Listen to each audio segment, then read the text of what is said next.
Assalamualaikum warahmatullahi wabarakatuh. We meet again with me, Mr. Eko Pramono. Today we are going to continue our lessons about asking and giving recommendation. What is recommendation? We're going to talk about and discuss it in this lesson today. Okay.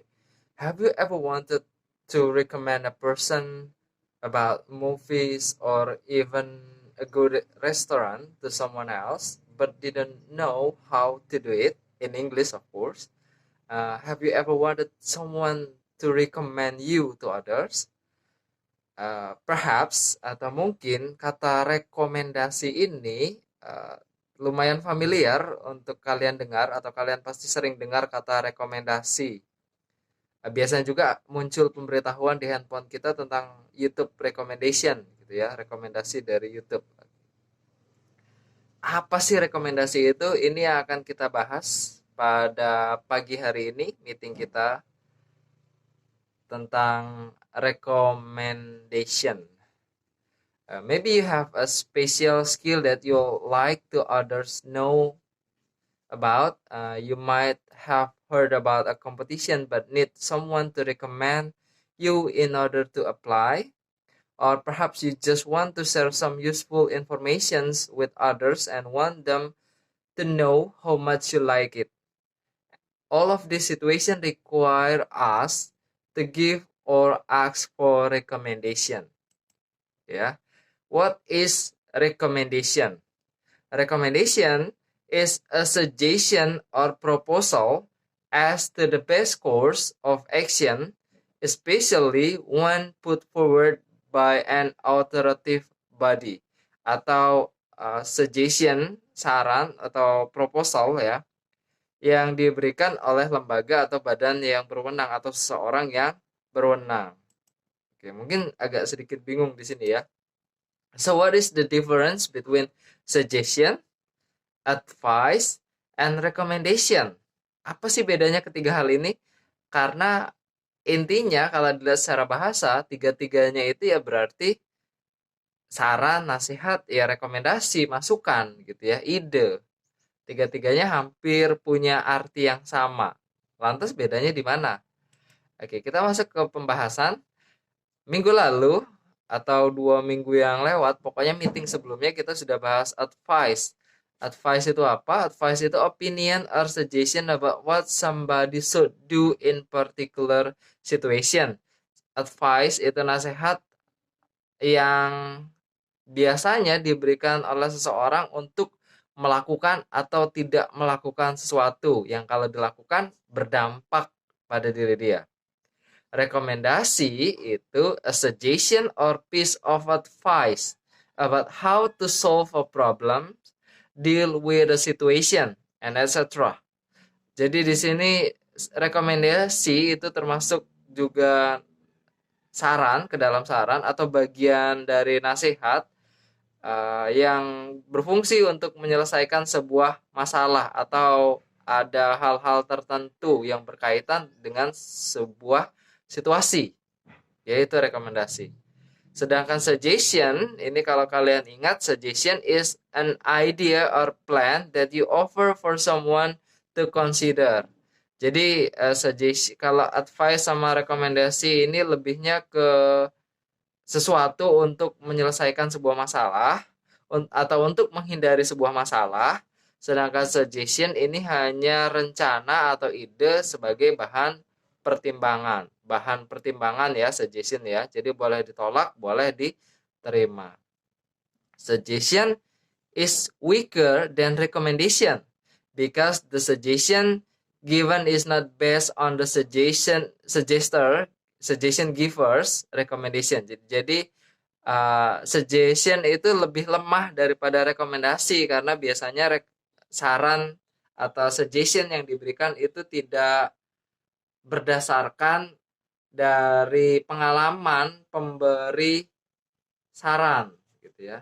Unlike advice, ideas come by processing them in the mind with existing background knowledge. Tapi kalau advice itu berdasarkan knowledge, Jadi gini ya, kalau suggestion itu hanya berdasarkan ide aja. Mungkin kalau kayak gini bagus gitu.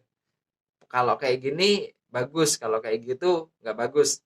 Itu saran menurut saya.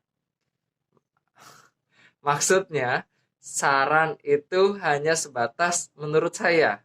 Menurut saya kayak gini lebih bagus gitu. Jadi nggak ada latar belakang pengetahuan atau pengalaman gitu lah ya. Tapi kalau rekomendasi di sini meskipun dia nggak punya pengetahuan yang cukup, tapi dia pernah mengalami hal itu. Makanya disarankan seperti ini. Sedangkan kalau advice di sini bukan hanya eh, menurut saya aja, kata menurut saya aja, tapi juga ada bentuk pengetahuan sama pengalaman yang pernah dia dapat. Jadi gini nih ya, masa COVID kayak gini, biasanya, bukan biasanya sih ya, kebanyakan orang-orang lebih pinter dari dokter gitu ya. Masa COVID kayak gini orang-orang lebih pintar dari dokter. Mungkin kalian lebih sering dengerin hoax yang beredar di grup WA, chat ya, tentang COVID. Oh kayak gini itu nggak bagus, kayak gini itu nggak bagus. Itu ya omongan orang itu doang ya. Bisa termasuk ke suggestion, kita anggaplah seperti itu ya. Atau orang yang pernah kena COVID terus sembuh karena dia minum sesuatu. Terus dia sarankan orang lain, dia rekomendasikan orang lain yang mungkin kena COVID untuk minum obat itu juga berdasarkan pengalaman, bukan berdasarkan pengetahuan dia. Sedangkan advice di sini contohnya adalah dokter yang memberikan nasihat untuk penderita gitu ya. Jadi kalau suggestion itu lebihnya ke orang-orang yang hanya sekedarnya aja dia belum pernah ngalamin COVID itu kayak gimana tapi menyarankan sesuatu. Sedangkan recommendation itu orang yang sudah pernah kena COVID, terus dia sembuh karena minum sesuatu, makanya disarankan orang lain untuk minum itu juga.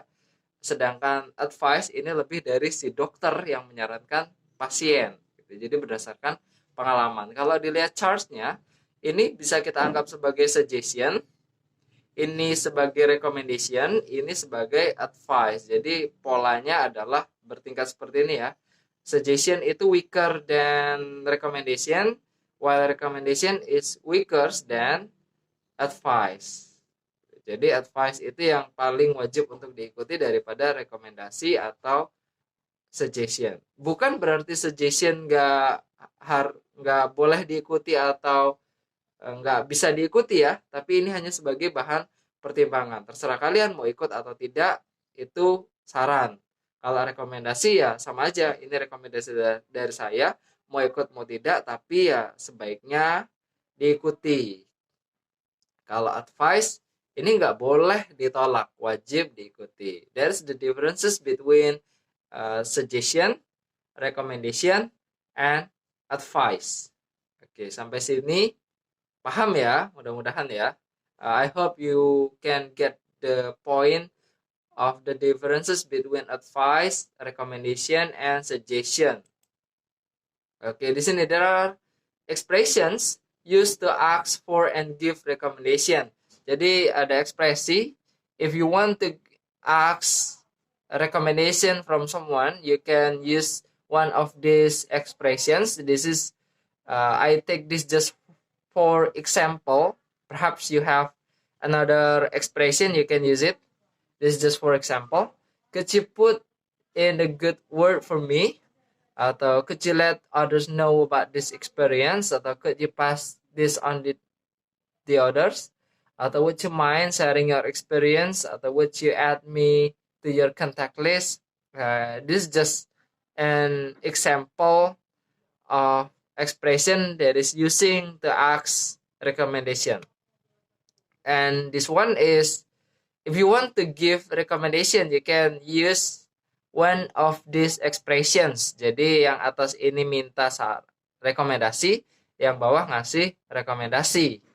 I highly recommend using this product or service gitu ya. Saya sangat merekomendasikan kamu menggunakan produk ini. This person is highly trained or very skilled or very professional, atau merekomendasikan orang, ini contoh yang kedua.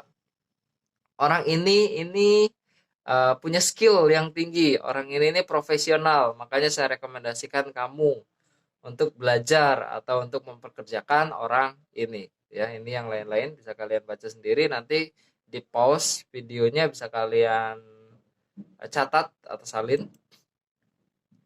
Okay, next, this is the sentence patterns to make recommendations. Oke, kalau tadi itu contoh bentuk kalimatnya, kalau ngasih saran, ini polanya. Gimana sih caranya buat polanya? Here is the patterns how to make recommendations. At least there are three.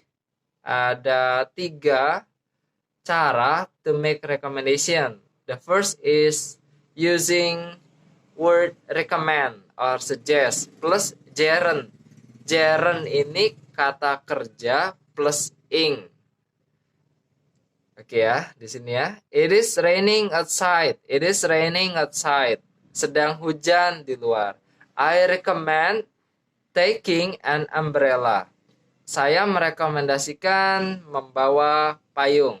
I recommend taking an umbrella. Taking di sini kata kerja take ditambah akhiran ing. E-nya berubah jadi ing. Taking.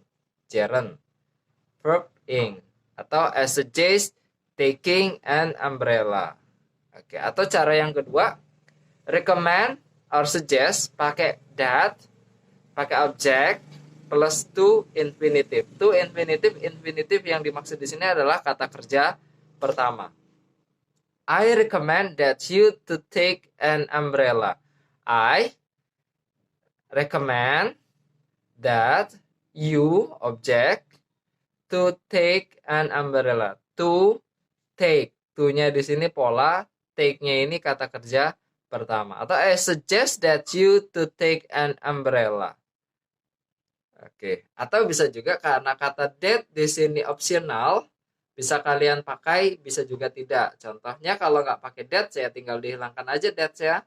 I recommend you to take an umbrella, atau I suggest you to take an umbrella. Sama aja kalimatnya nggak salah pakai that atau tidak. Tapi kalau untuk writing, Mister sarankan sih pakai that ya. Kalau untuk speaking biar lebih singkat ya that-nya dihilangkan, tidak apa-apa. Cara yang ketiga, pakai you should atau you shouldn't. Ini kelas 10 sudah pernah kita bahas di sini, you should sama should not. Pakai should atau should not. For example, it is rainy today. You should take the umbrella. You should take an umbrella. Di sini nggak ada D-nya ya. You should take an umbrella. Or it is very cold. You shouldn't wear short. Ya, pakai kata should sama shouldn't. Recommend-nya nggak usah lagi. Atau kalaupun pakai recommend di sini, recommend that subject should infinitive. I subject di sini ya. Sebelum recommend ada subject. I atau you, atau she, atau he, terserah subjek kemana yang mau dipakai. I recommend that you should take umbrella. Di sini contoh yang Mister tulis di atas di sini, kata recommend sama that-nya nggak Mister sertakan, tapi langsung di subjek should infinitive. You should take an umbrella. Gitu ya. Oke, polanya seperti itu bentuknya. Oke, to be continue. Untuk hari ini Mister anggap selesai, Mister cukupkan materinya tentang recommendation. Jadi kesimpulannya adalah recommendations itu setingkat di bawah advice, tapi setingkat di atas suggestion. Jadi 3 polanya hampir sama. Bentuknya mirip. Cuma beda di intensitasnya gitu ya. Activity 5 not Oke. Untuk meeting hari ini Mister nggak ngasih tugas dulu, kalian bisa free, yang penting paham. Nanti di meeting selanjutnya kita coba langsung latihan aja, atau kalau belum ya nanti kita ulang lagi, tergantung dari chat kalian dan diskusi kita di grup WA ya. Terima kasih, thank you for your time and attention. Stay healthy, be careful, hati-hati, tetap sehat, tetap semangat. Semoga kalian selalu dalam keadaan fit dan semangat untuk mengikuti kegiatan belajar kita yang selanjutnya lagi. I'm waiting for your response and feedback. Thank you. Wassalamualaikum warahmatullahi wabarakatuh.